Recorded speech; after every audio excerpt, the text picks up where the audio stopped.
Magandang araw po, welcome po sa aking channel, Love9 TV. Padalas sa 10. Meron po ba kayong mga properties na napapabayaan or non-performing assets? Plan nyo ibenta, pero wala kayong oras sa pagbibenta nito. Kung ito'y pagkakatiwala nyo po sa amin, tawag lang po kayo sa aking numero, usap po tayo, gawin ko po ng video for free. Yes, libre po, wala po kayong babayaran. Tutulungan pa namin kayong mabenta ang inyong property. Kami na po bala sa marketing, sa boosting or paid ads, even sa tripping. Hindi na po kayo mapapagod sa pag-entertain ng mga buyers. Kami na po bala sa lahat. Tawag lang po kayo. Nandito po tayo ngayon sa Alfonso, Cavite kung saan meron po tayong bagong video presentation. Isang residential farm property na may lot area 1.7 hectares. Ito po'y titulado, buhay po ang may-ari, kaya wala po kayong magiging problema sa documentation o sa transfer ng title. Mula po Barangay Road, meron po itong 4 meters wide na right-of-way na kung saan yung first part ng video, yun na po yun. Papunta dito sa lupang binebenta. Punong-puno po ito ng fruit-bearing trees gaya ng nyog, langka, rambutan, santol, saging, mangga, dragon fruit, at marami pa pong iba. Sa dulo po nitong property ay may access sa ilog. Pero hindi po natin mapuntahan yon gawa ng malalim po. Marami po kayong pwedeng i-project dito gaya ng private farm resort, events place, camping site, bike trail, o private farm estate.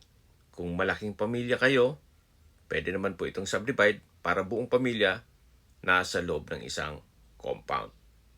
Pwede rin nyo po itong i-subdivide, then i-resale. Mas mabilis po ang ROI o return of investment pag ganun ang gagawin niyo. Kung ayaw nyo man magnegosyo, pwede na rin po ito para sa inyong retirement.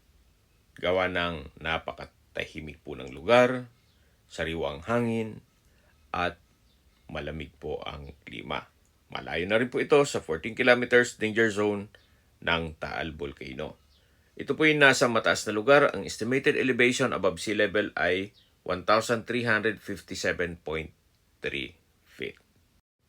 May access na rin po dito sa area ng tubig, kuryente at internet provider. Gawa ng marami na rin po mga resorts at rest house sa paligid nito. Habang naglilibot po tayo at pinagmamasdan niyo po itong kagandahan nitong lupain na binebenta, pag-usapan na natin ang distance, location at travel time. Mula po sa bayan mismo ng Alfonso, ang distance is 2.5 kilometers at ang travel time is 7 minutes. Kompleto na po doon gaya ng public market, groceries, convenience store, remittance center, drugstore, school, church, at hospital. Yan po yung lagi kong binabanggit sa aking video na dapat nyo i-consider sa paghanap ng property, yung meron pong malapit na hospital. Hindi ko naman po sinasabing sakitin kayo, yan naman po ay for emergency purpose lang naman. Maisingit ko lang po, nandito na po tayo sa dulong parte ng lupa na kung saan ito pong pababang yan ay yung ilog. Upon tripping po, pwede tayong bumaba dyan. Okay, balik tayo sa distance, location at travel time. Meron pong bagong highway na Alfonso Bypass Road na makakaiwas na kayo sa traffic sa Tagaytay-Nasugbu Highway. Ang distance po mula dito sa property papunta sa bypass ay 3.2 kilometers at ang travel time is 8 minutes. Mapapabilis na po ang biyahe mula Tagaytay papunta dito. Even galing Manila. At mula naman po sa Welcome Arc ng Alfonso, along Tagaytay-Nasugbu Highway, ang distance is 10.7 kilometers at ang travel time is 22 minutes.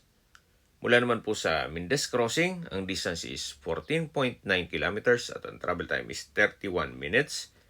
Kung manggagaling naman po sa Tagaytay Rotonda, ang distance is 20.3 kilometers at ang travel time is 44 minutes.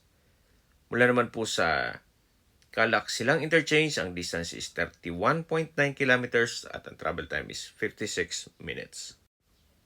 Mula naman po sa Manila o sa airport, ang distance is 65.3 kilometers at ang travel time is 1 hour and 57 minutes. Okay, sa presyo na po tayo. Binebenta po ito ni owner sa halagang 3,500 pesos per square meter. Kung may mga katanungan po kayo, tawag lang po kayo sa aking numero.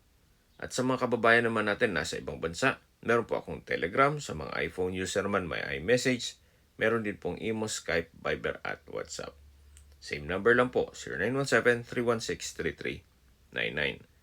Sa mga nagtatanong naman po ng aming Facebook, meron po aming Facebook page na Nov9 TV at Facebook Reels video. Meron din pong TikTok at Instagram.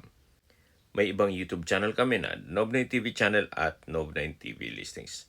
Sana po naibigyan nyo ang aming video presentation. Paki-like and subscribe na po sa aking channel para ma-update din po kayo sa aking future listings.